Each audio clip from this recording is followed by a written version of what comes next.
Morning विद्यार्थी मित्रों, आज हम कक्षा 10 विषय हिंदी में पूरक वाचन के चौथे चैप्टर असाध्य एड्स के बारे में अभ्यास करेंगे, जिन्हें लिखा है दीपिका गुप्ता ने। एड्स एक असाध्य रोग है। मनुष्य इसका इलाज ढूंढने में निरंतर लगा हुआ है। इस समय तक इसका कोई इलाज नहीं, परंतु सही जानकारी ही हमें इस रोग से बचा सकती है। ऐसी स्थिति में यह जानकारी शिक्षा का एक आवश्यक अंग है। विद्यार्थी निश्चित रूप से इस उपयोगी ज्ञान से लाभान्वित होंगे। प्रतिदिन की भांति आज जब मैं 8वीं क्लास में पहुंची तो कुछ असामान्य सा शोर हो रहा था। मेरी उपस्थिति को महसूस करते हुए सभी भागकर अपने अपने निर्धारित स्थान पर जा बैठे। मैं कुछ कहूँ इससे पहले रोहन बोला, मैम आदिल रो रहा है। तो यहाँ पर लेखिका कहती है कि प्रतिदिन की भांति जब वो क्लास में पहुँचती है तो कुछ असामान्य सा शोर हो रहा था, लेकिन उनके आने की बात उनके आता हुआ आने क्लास में आए देखकर सभी बच्चे जो है वो अपने अपने स्थान पर बैठ जाते हैं। और लेखिका कुछ कहे इससे पहले ही रोहन कहता है कि आदिल रो रहा है। क्लास लगभग शांत हो चुकी थी। मैंने चारों ओर देखा। मेरी दृष्टि आदिल पर पड़ी। उसकी आंखें लाल और चेहरे पर क्रोध स्पष्ट दिखाई दे रहा था। मैंने पूछा, क्या बात है आदिल? उसने कुछ नहीं कहकर बात को टालना चाहा, पर रोहन फिर बोल पड़ा, मैम जतिन और मयंक इसे एडिल एडिल कहकर चिढ़ा रहे हैं। इस पर आदिल ने रोहन को बैठने का इशारा करते हुए मुझसे फिर वही कहा, नो मैम कुछ नहीं। मैंने भी यही सोचा कि बच्चे एक दूसरे का नाम बिगाड़ने की शरारत तो करते ही हैं। मैंने पढ़ाना शुरू कर दिया। एक बार के लिए मैंने मन में यह सोचा कि इतनी सी बात पर रोने वाला तो आदिल है नहीं। फिर पढ़ाकर बाहर निकली और अगली क्लास में चली गई। यह बात मैं बिल्कुल भूल गई थी। छुट्टी के बाद जब मैं स्टाफ रूम से बाहर निकल रही थी तो लगभग सभी बच्चे जा चुके थे। कॉरिडोर खाली था। तभी मैंने रोहन और आदिल को आते देखा और दोनों के गंभीर चेहरे को देखकर सारी बात पुनः याद आ गई। मैंने तुरंत पूछा, आदिल क्या बात है? मुझे बताओ, शायद मैं तुम्हारी मदद कर सकूं।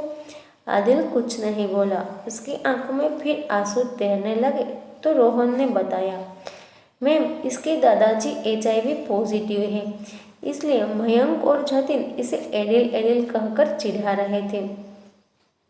सुनकर मैं चौंक गई।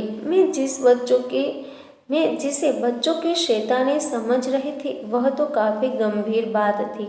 स्वयं को संयत कर मैंने कहा, यह तो बड़े दुख की बात है, पर तुमने यह सब क्लास में क्यों बताया? इस पर आदिल ने बताया कि मयंक के पिताजी डॉक्टर हैं। उन्हीं की देखरेख में मेरे दादाजी का इलाज चल रहा है। तो यहाँ पर जो है वह क्लास वर्ग शिक्षक है, यानी कि विशेषज्ञ के क्लास में आने पर क्लास जो है वह पूरी तरह से शांत हो गई थी। और जब उन्होंने लेखिका ने चारों ओर देखा तो लेखिका की दृष्टि जो है वह नज़र जो है आदिल पर पड़ती है। उसकी आंखें जो है रो रो कर लाल हो गई थी और चेहरे पर क्रोध जो है वह स्पष्ट दिखाई दे रहा था। अब उसने कुछ नहीं कहा। लेखिका ने पूछा, आदिल क्या बात है? लेकिन आदिल कुछ नहीं बताता। लेकिन रोहन फिर बोल पड़ता है और कहता है कि मयंक और जतिन जो है उन्हें एडिल एडिल कर चिढ़ा रहे हैं। लेकिन आदिल जो है वो रोहन को बैठने का इशारा करता है और कहता है कि नहीं मैम ऐसा कुछ नहीं है। तो लेखिका भी सोचती है कि शायद बच्चे एक दूसरे का नाम बिगाड़ने की शरारत करते हैं, इसलिए वह इस बात को वहीं ख़त्म करके अपने कार्य जो था पढ़ाना था वो शुरू कर दिया। एक बार के लिए उन्होंने मन में सोचा कि इतनी सी बात पर तो आदिल रोने वाला बच्चा नहीं है, लेकिन फिर पढ़ाकर बाहर निकली और अगली क्लास में पढ़ाने के लिए चली गई तो यह बात बिल्कुल भूल गई। अब छुट्टी के बाद जब वे स्टाफ रूम से बाहर निकल रही थी तब लगभग स्कूल के सारे बच्चे जा चुके थे।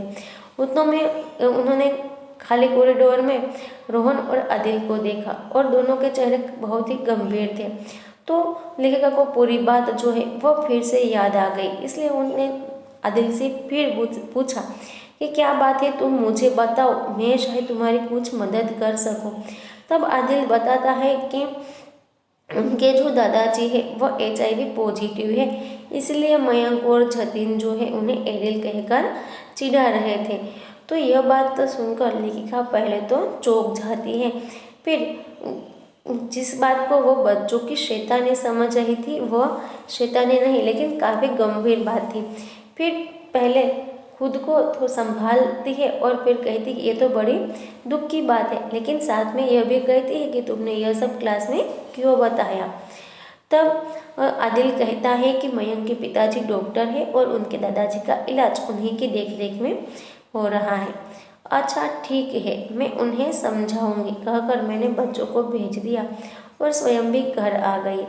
घर आकर भी मेरे दिमाग में यही चलता रहा कि यह उपेक्षा करने की बात नहीं, बच्चों को सही मार्गदर्शन की आवश्यकता है। एक बार सोचा कि कल मैं ही उन्हें समझाऊंगी, फिर मुझे कुछ संकोच हुआ कि मैं इस विषय पर इतनी अच्छी तरह बच्चों को की सभी जिज्ञासाएं शांत नहीं कर पाऊंगी। अच्छा तो यही रहेगा कि इस विषय के किसी अच्छे जानकार के साथ बच्चों के लिए एक कार्यशाला का आयोजन किया जाए। तो लेखिका जो है वह आदिल और रोहन को कहती है कि ठीक है, मैं उन्हें समझाऊंगी। यह कर बच्चों को भी भेज देते हैं और खुद भी घर आ जाती है। घर आकर फिर उन्हें यह सोचने लगती है कि यह बात जो है वो उपेक्षा करने के लायक नहीं है, इसके बारे में बच्चों को सब सही मार्गदर्शन की ज़रूरत है। पहले तो वो सोचती है कि वह उन्हें समझाएंगे, लेकिन फिर उन्हें लगता है कि इस विषय को जो कोई अच्छा इन विषय का जानकार है वही अच्छी तरह से यह समझा सकता है और बच्चों की हर जिज्ञासा को शांत करता है। यह विषय मजाक बनाने का नहीं है। संभवतः बच्चों के मन में अधकचरी के साथ साथ कुछ भ्रांतियाँ भी है, इनका निराकरण बहुत जरूरी है। अधकचरी यानी कि अधूरी। तो ये जो विषय है HIV का वह मजाक बनाने का विषय नहीं है और साथ में बच्चों के मन में कुछ अधकचरी यानी कि अधूरी जानकारी है, इनका निराकरण होना बहुत जरूरी है। यही सब सोचते हुए मैंने स्वास्थ्य एवं परिवार कल्याण विभाग में कार्यरत अपने एक मित्र को फोन किया। उनसे बात करते ही मेरी सारी उलझन दूर हो गई। उन्होंने बताया कि स्वास्थ्य एवं परिवार कल्याण विभाग का एक स्पेशल सेल स्कूलों के लिए इसी तरह की कार्यशालाएं आयोजित करता है। मैं जब चाहूँ वो अपने स्वास्थ्य अधिकारी को स्कूल में भेज सकती है। अगले दिन सुबह में डॉक्टर अय्यर यानी कि स्वास्थ्य अधिकारी को लेकर क्लास में पहुंची। परिचय के पश्चात वे सीधे बच्चों से बात करने लगे। सबसे पहले उन्होंने बोर्ड पर लिखा एड्स और बच्चों से पूछा कि ये क्या है। तो यही सब सोचते हुए लेखिका जो है उनकी एक मित्र थी जो स्वास्थ्य एवं परिवार कल्याण विभाग में कार्य कर रही थी, उसने सारी बात बताई और उन्हें अपनी इस जो उलझन थी उन्हें दूर करने का रास्ता बताने के लिए कहा। तब उन्होंने कहा कि स्वास्थ्य एवं परिवार कल्याण विभाग जो है वह एक स्कूलों के लिए ऐसी कार्यशालाओं का आयोजन करता है। तो लेखिका जब चाहे तब वे अपने स्वास्थ्य अधिकारी को स्कूल में भेज सकती है। और अगले ही दिन डॉक्टर अय्यर जो है उन्हें लेकर लेखिका जो है वह क्लास में पहुंचती है और फिर जो डॉक्टर अय्यर थे वह उनका परिचय देने के बाद वह बच्चों से बात करने लगते हैं और सबसे पहले उन्होंने बोर्ड पर लिखा कि एड्स और बच्चों से पूछा कि ये क्या है। लगभग सभी ने हाथ उठाया। सबका उत्तर था कि यह एक बीमारी है। कुछ ने यह भी कहा कि यह एक जानलेवा बीमारी है। बच्चों के उत्तर सुनकर डॉक्टर अय्यर संतुष्ट थे। तभी उन्होंने उन बच्चों की ओर इशारा किया जो आपस में बातें कर रहे थे। डॉक्टर अय्यर ने उन्हीं से पूछा कि वे क्या कहना चाहते हैं। जो भी कहना है वह खुलकर कहिए और खुलकर पूछिए। हमारी कार्यशाला का यही उद्देश्य है। अब बोर्ड पर लिखे एड्स के बारे में प्रश्न पूछने पर लगभग सभी बच्चों ने एक ही उत्तर दिया कि यह एक बीमारी है, और कुछ बच्चों ने कहा कि यह जानलेवा बीमारी है।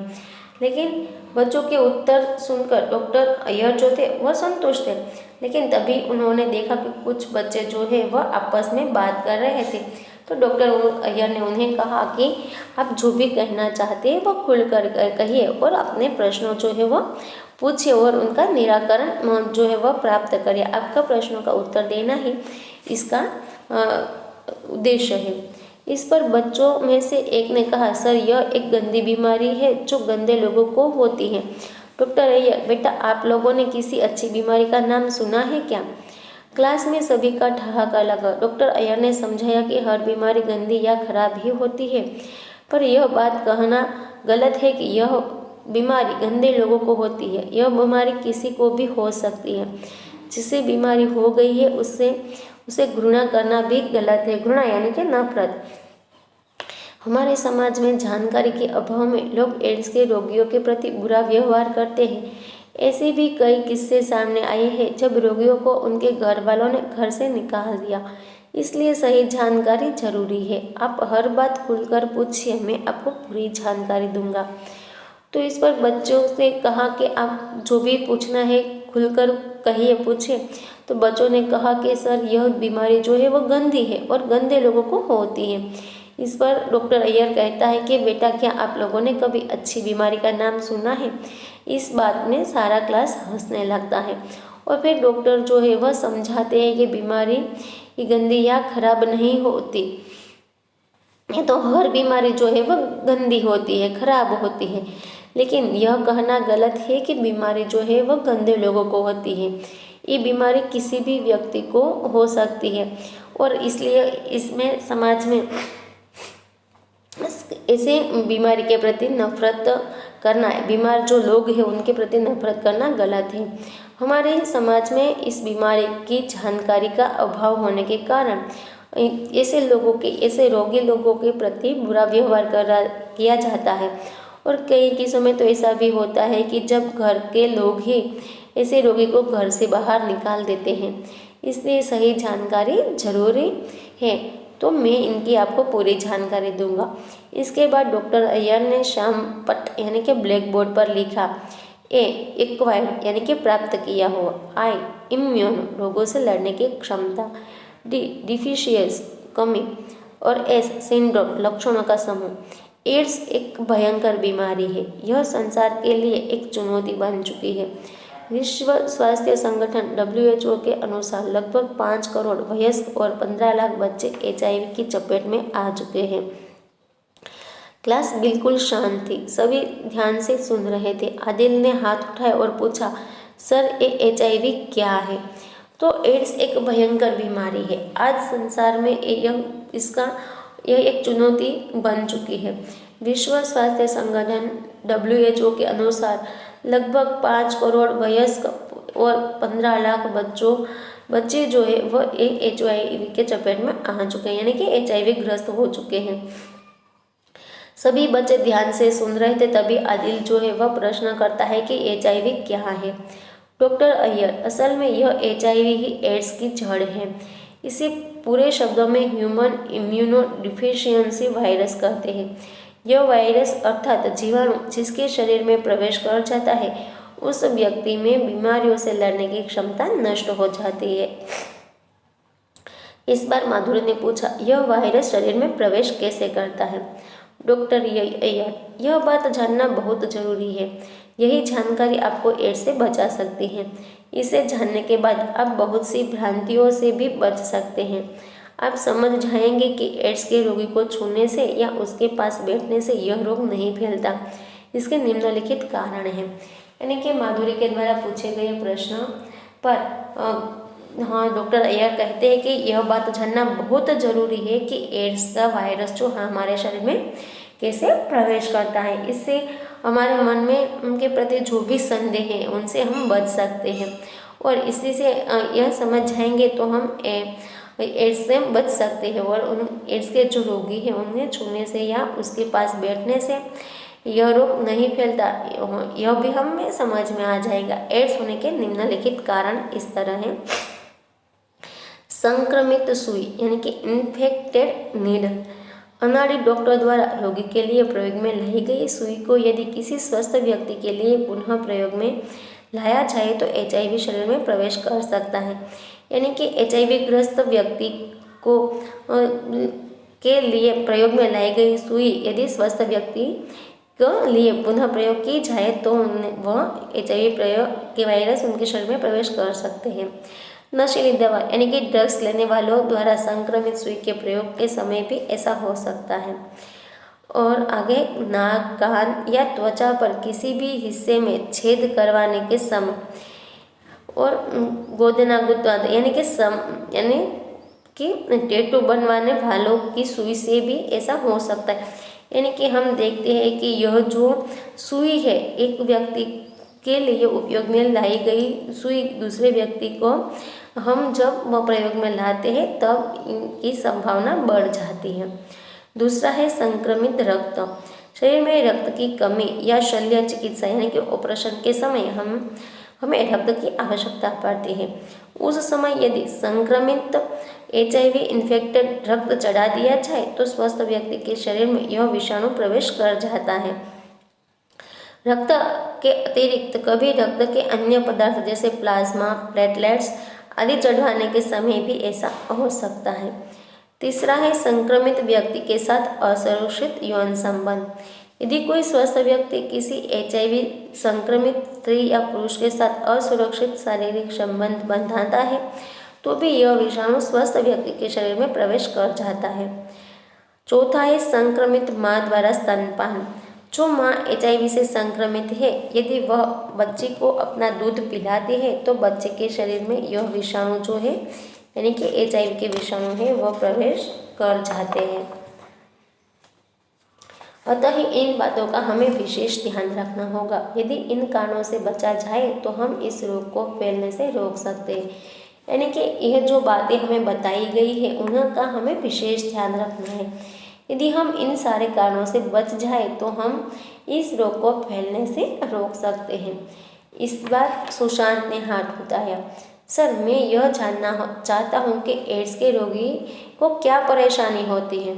तो सुशांत प्रश्न करता है कि जो भी एड्स का रोगी है उन्हें कौन कौन सी परेशानियाँ होती है। तो डॉक्टर अय्यर, एड्स से ग्रस्त व्यक्ति का वजन लगातार घटने लगता है। रोगी की जांघ, बगल और गर्दन की ग्रंथियों में सूजन आ जाती है। उसे हमेशा हल्का बुखार रहता है। उसके मुंह व जीभ पर सफ़ेद निशान पड़ जाते हैं। साथ ही उसे अन्य बीमारियों का संक्रमण भी तुरंत घेर लेता है। यानी कि जिस व्यक्ति को एड्स होता है उनका वजन लगातार घटने लगता है, उनके शरीर के कुछ अंगों में सूजन आ जाती है, उन्हें हल्का बुखार रहता है और मुंह और जीभ पर सफ़ेद निशान भी पड़ जाते हैं। यह जो सारे साइड इफेक्ट के लक्षण जो है वह एड्स वाले व्यक्ति के होते हैं। हाँ, इसके साथ एक बात यह भी जान लीजिए कि ऐसे लक्षण तपेदिक यानी कि क्षय रोग, जिसे आज हम TB कहते हैं, रोग कोई भी होते हैं, अतः पूरी तरह जांच करना जरूरी है। एड्स की जांच एलिसा टेस्ट और वेस्टर्न ब्लॉट नामक रक्त जांच से होती है। तो विद्यार्थी मित्रों, यह जो ऊपर जो लक्षण दिखाए गए हैं ऐसे लक्षण कभी कभी क्या होते हैं कि क्षय के रोग में भी ऐसे लक्षण दिखाई देते हैं। इसलिए हमें पूरी तरह जांच कराना जरूरी है। एड्स की जांच जो है वह रक्त की जांच से ही की जाती है। तान्या, सर, जिस दिन कोई व्यक्ति HIV पॉजिटिव हो जाता है तो क्या उसे उसी दिन बुखार आ जाता है और ग्रंथियां सूज जाती है? अब तान्या जो है वह प्रश्न करती है कि HIV पॉजिटिव जो व्यक्ति होता है क्या उसे उसी दिन बुखार हो जाता है और उनकी ग्रंथियां जो है यानी कि जब HIV होता है पॉजिटिव उनके लक्षण तुरंत ही दिखाई देते हैं? डॉक्टर अय्यर, ये एक अहम सवाल है। असल में HIV के शरीर में प्रवेश करते ही कुछ पता नहीं लगता। संक्रमित व्यक्ति भी सामान्य व्यक्ति जैसा ही दिखाई देता है। इसे एड्स की स्थिति तक पहुंचने में 7 से 10 वर्ष तक का समय लगता है। कोई HIV पॉजिटिव है, इसकी जानकारी केवल रक्त की जांच से ही मिलती है। तो डॉक्टर अय्यर कहते हैं कि ये बहुत ही अहम सवाल है। असल में HIV के शरीर में प्रवेश करते ही कुछ पता नहीं लगता। संक्रमित व्यक्ति एक सामान्य व्यक्ति जैसा ही दिखाई देता है। एड्स की स्थिति तक पहुंचने में उन्हें 7 से 10 वर्ष तक का समय लगता है। कोई HIV पॉजिटिव है, इसकी जानकारी मात्र रक्त की जांच से ही पता लग सकता है। आप मेरे कोट पर यह जो लाल रिबन देख रहे हैं, यह एड्स के विरुद्ध संघर्ष का प्रतीक है। एड्स के खिलाफ विश्वव्यापी अभियान सन 1977 में आरंभ हुआ। सभी देशों की यह धारणा है कि विश्व के सभी लोग इस रोग की गंभीरता को समझें, इसके कारणों को जानकर इसे फैलने से रोकें। अब डॉक्टर अय्यर जो है वह कहते हैं कि उनके कोट पर जो लाल रिबन है वह एड्स के विरुद्ध संघर्ष का प्रतीक है। एड्स के खिलाफ विश्वव्यापी अभियान सन 1977 से ही आरंभ हो चुका है। सभी देशों का यह मानना है कि विश्व के सभी लोग इस रोग की गंभीरता को समझें, इसके कारण को जानें और इसे फैलने से रोकें। संयुक्त राष्ट्र संघ UNO ने 1 दिसंबर को अंतर्राष्ट्रीय एड्स दिवस घोषित किया है। विद्यार्थी मित्रों, आपको इस बात को याद रखना है। इसके नीचे अंडरलाइन भी कर सकते हैं आप कि 1 दिसंबर को अंतर्राष्ट्रीय एड्स दिवस मनाया जाता है, मनाने के लिए घोषित किया गया है। हमारे देश में एड्स नियंत्रण कार्यक्रम 1999 में 1500 करोड़ रुपयों की लागत से शुरू किया गया। दूसरा अभियान कार्यक्रम 2004 से लागू किया गया। इन रोगों से लड़ने के लिए सरकारी और गैर सरकारी संस्थाएं यानी कि NGO समाज की मदद कर रही है। विद्यार्थियों में इस रोग के प्रति जागरूकता लाने के लिए प्रति वर्ष 20,000 विद्यालयों में जानकारी देने का लक्ष्य रखा गया है। आपके विद्यालय में आज की कार्यशाला भी इसी अभियान का अंग है। तो डॉक्टर अय्यर जो है वह कहते हैं कि संयुक्त राष्ट्र संघ UNO ने 1 दिसंबर को अंतर्राष्ट्रीय एड्स दिवस घोषित किया गया है। हमारे देश में 1999 और 2004 के अंतर्गत इस कार्यक्रम का अभियान जो है वह शुरू किया गया है। इस रोग से लड़ने के लिए सरकारी और गैर सरकारी संस्थाएं यानी कि NGO समाज की काफ़ी मदद कर रहे हैं और ऐसे में विद्यार्थियों में भी इस रोग के प्रति जागरूकता लाने के लिए प्रति वर्ष 20,000 विद्यालयों में जानकारी देने का लक्ष्य रखा गया है और आपके विद्यालय में आज की कार्यशाला इसी अभियान का अंग है। अंत में डॉक्टर अय्यर ने शांत बैठकर सुनने और अच्छे प्रश्न पूछने के लिए बच्चों का धन्यवाद करते हुए एक आग्रह किया। आप सभी इस देश के आने वाले जिम्मेदार नागरिक हैं। यह याद रखिए, आज तक इस रोग का कोई उपचार नहीं है, अतः इस रोग के कारणों को जानने के बाद सदैव इस रोग से बचकर रहें। तो अंत में डॉक्टर अय्यर जो है वो बच्चों को शांति से सुनने के लिए और अच्छे प्रश्न के पूछने के लिए धन्यवाद करते हैं और साथ ही उनसे आग्रह करते हैं कि आप जो है वह देश के आने वाले जिम्मेदार नागरिक है। तो आप याद रखिए, आज तक अभी तक यानी कि इस रोग का कोई उपचार नहीं है, तो इसके कारणों को जानकर सदैव इस रोग से बचकर रहें। याद रखें कि एड्स के रोगी को घृणा या मजाक का विषय मत बनाएं। इन रोगियों का मनोबल बढ़ाना और इनमें जीने की इच्छा जगाना जरूरी है। मुझे विश्वास है आप लोग ऐसा ही करेंगे। सभी बच्चों ने डॉक्टर अय्यर को धन्यवाद दिया। सबके चेहरे जानकारी की परिपक्वता से चमक रहे थे। मैंने डॉक्टर अय्यर का धन्यवाद करते हुए उन्हें पूरी क्लास के सामने बताया कि हमारी क्लास में बड़े ही समझदार घरों के बच्चे आते हैं। इनके माता पिता HIV पॉजिटिव लोगों को प्यार से अपने घर में रखते हैं और उनका इलाज भी करते हैं। आपके द्वारा दी गई जानकारी इन्हें और भी समझदार बनाएगी। तो एड्स के बारे में जानकारी प्राप्त करने पर सभी बच्चों के चेहरे चमक रहे थे। ऐसे में लेखिका ने भी डॉक्टर अय्यर का धन्यवाद किया और बताया कि हमारी क्लास में बहुत ही समझदार घरों के बच्चे आते हैं। इनके माता पिता HIV पॉजिटिव लोगों को प्यार से अपने घर में रखते हैं और उनका इलाज भी करते हैं और आपके द्वारा दी गई जानकारी इन्हें और भी समझदार बनाएगी। विद्यार्थी मित्रों, तो यहाँ पर हमारा ये जो चैप्टर था असाध्य एड्स वह समाप्त होता है। आशा करती हूँ कि आपको भी एड्स के बारे में अच्छी तरह से समझ गए होंगे, समझदारी प्राप्त हो गई होंगी। तो आप भी इन ऐसे रोगों के लक्षणों को यानी ऐसे रोगियों का मनोबल बढ़ाएं और इस रोग से दूर रहने की कोशिश करें। धन्यवाद।